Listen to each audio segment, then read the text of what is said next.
America అధ్యక్షుడు Donald Trump చైనాతో కొనసాగుతున్న వాణిజ్య యుద్ధంపై మరోసారి సంచలన వ్యాఖ్యలు చేశారు. బీజింగ్తో సత్సంబంధాలు కోరుకుంటున్నప్పటికీ వాణిజ్య వివాదాల్లో అమెరికాదే ఆధిపత్యమని, చైనా సవాలు చేయదని ఆయన స్పష్టం చేశారు. చైనా తమతో పోటీ పడితే వినాశనం తప్పదని పరోక్షంగా హెచ్చరించారు.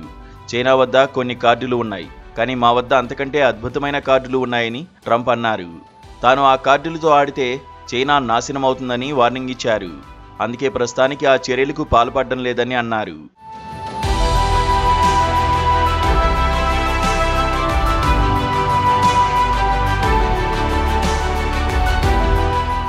చైనా అరుదైన ఖనిజాల సరఫరాను నిలిపివేసేలాంటి చర్యలకు దిగితే 200% వరకు సుంకాలు విధించేందుకు వెనుకాడబోమని గట్టిగా హెచ్చరించారు.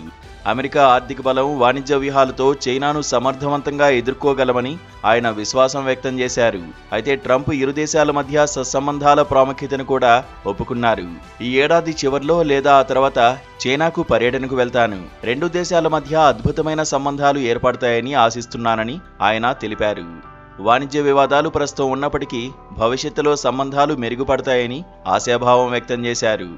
ఈ వ్యాఖ్యలు చైనా అమెరికా వాణిజ్య ఉద్రిక్తతలను మరింత ఉధృతం చేసే అవకాశం ఉంది. అరుదైన ఖనిజాల సరఫరా, సుంకాలు వంటి అంశాలపై ఇరు దేశాల వైఖరి భవిష్యత్తు సంబంధాలను గణనీయంగా ప్రభావితం చేయనుంది. అమెరికా ఆర్థిక విధానాలు, చైనా వాణిజ్య వ్యూహాలపై ప్రపంచ దృష్టి నెలకొంది. ట్రంప్ హెచ్చరికలు, ఆశాభావం మధ్య సమతులం పాటిస్తూ రాజకీయ, ఆర్థిక సమీకరణాలను సమర్థవంతంగా నడపాలని చూస్తున్నారు.